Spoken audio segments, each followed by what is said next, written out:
Hello friends, welcome to Java Programming. So now today we are discussing Java interview questions related to the string pool immutability in Java.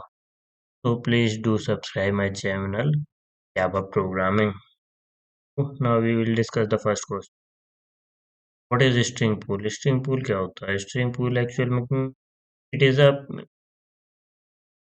it is a place or we can say space in the memory in JVM. Where it is in JVM. So it is located in heap area.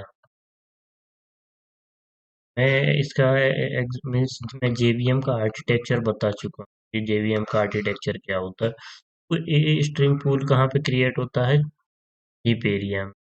कहाँ पे? Heap area में। String pool is a space reserved in heap memory that can be used to store strings. ठीक है। The main advantage of using the string pool is whenever we create a string literal the JVM check string constant pool. String constant pool में क्या JVM check करता है कि same to same कोई string उसके अंदर पहले से तो नहीं। लाइक मैंने एक स्ट्रिंग क्रिएट किया। स्ट्रिंग स्ट्रिंग लिटरल कैसे क्रिएट करते हैं? डबल कोड लगा के।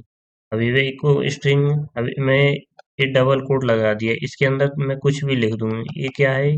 स्ट्रिंग। डबल कोड के अंदर जो भी लिखा है तो ये क्या हो जाता है? स्ट्रिंग। ठीक है।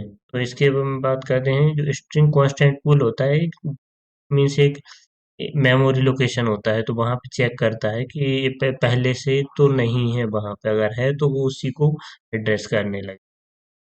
अब जैसे हम बात करते हैं if string already exist in the pool a reference to the pooled instance is return. Means एक रेफरेंस वैल्यू दे देगा। मीन्स एक ही रेफरेंस जैसे हम इस डायग्राम में देख। अब ये इसमें क्या हो रहा है? ये वेलकम क्या है?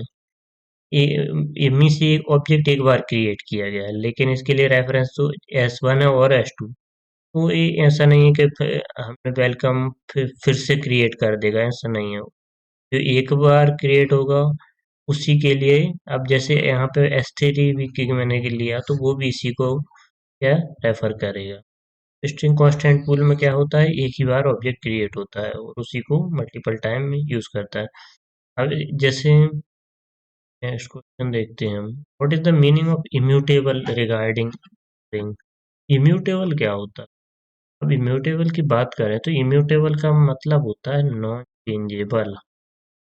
नॉन चेंजेबल जिसे चेंज नहीं किया जा सकता। तो स्ट्रिंग क्या होता है? स्ट्रिंग होता है इम्यूटेबल। इम्यूटेबल मीन्स एक बार स्ट्रिंग ऑब्जेक्ट आपने क्रिएट कर दिया तो उसकी वैल्यू में क्या नहीं कर सकते हम? चेंज। जो हमारे पास वैल्यू है वही रहेगी। और अगर हमें इसमें चेंज करना है तो हमें क्या नया ऑब्जेक्ट क्रिएट करना पड़ेगा। तो देखते हैं the simple meaning of immutable is unmodified और अनचेंजेबल। तो in Java string is immutable. Once a string object has been created, its value can't be changed. its value can't be changed. For example, हमें हमारे पास एक test class है, उसके अंदर हमने main method बनाया और स्ट्रिंग हमने एक स्ट्रिंग क्रिएट किया सचिन। ठीक है। तो उसमें एस डॉट कॉनकेट हमने ये क्या करने कॉनकेट काय के लिए? अपेंड करने, या अपेंड बोलेंगे या ऐड कर रहे हैं हम सचिन को। SACHIN सचिन तेंदुलकर करना चाह रहे हैं हम। ठीक है। लेकिन क्या स्ट्रिंग होता है इम्यूटेबल, तो ये इस तरह से नहीं होने देगा। ठीक है। क्या हमारा आउटपुट क्या आ रहा होगा? सिर्फ सचिन। क्या आएगा? सचिन आउटपुट आ रहा। तो स्ट्रिंग इज इम्यूटेबल। अब हम बात करते हैं why are the objects immutable in Java. अब जो ऑब्जेक्ट होते हैं वो इम्यूटेबल क्यों होते हैं जावा में?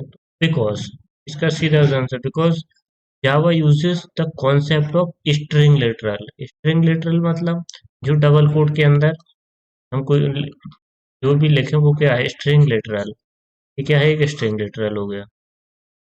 Suppose there are 5 reference variable. ठीक है। All refer to a one object Sachin. Means ये कितने हम जैसे हमारे पास डायग्राम हो, ये रहा हमारे पास डायग्राम। अभी सचिन के कितने हमारे पास बहुत सारे रेफरेंस हैं।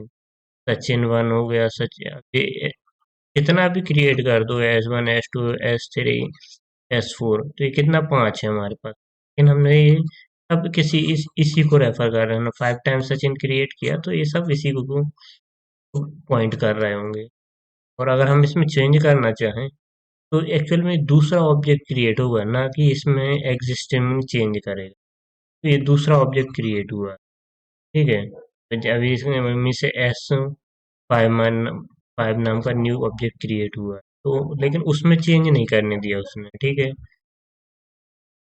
तो इसलिए स्ट्रिंग क्या है, इम्यूटेबल। और नेक्स्ट इस क्वेश्चन देखते हैं हम, how many ways can be create the string object, कितने वेज में कर सकते हैं। तो इसका है एक स्ट्रिंग लिटरल मतलब डबल कोट के अंदर कुछ भी लिख दो, जैसे ABC, ये क्या है, एक स्ट्रिंग, ठीक है। अब ये हमने स्ट्रिंग एस क्रिएट किया है, वेलकम, तो string literal is created by using double quotes. और हम इसकी बात करें जैसे,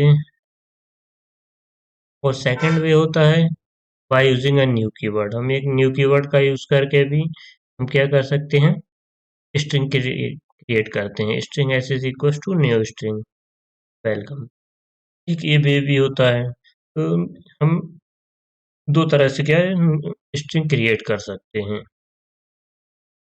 अब इसमें क्या है, create two objects and one reference variable. Reference variable क्या है, one. In such case JVM will create a new string object in normal heap memory, कहाँ पे, heap memory में क्रिएट कर, and the literal welcome will be placed in the constant string pool. The variable s will refer to the object in heap area, ठीक है। तो thanks for watching and do subscribe my channel.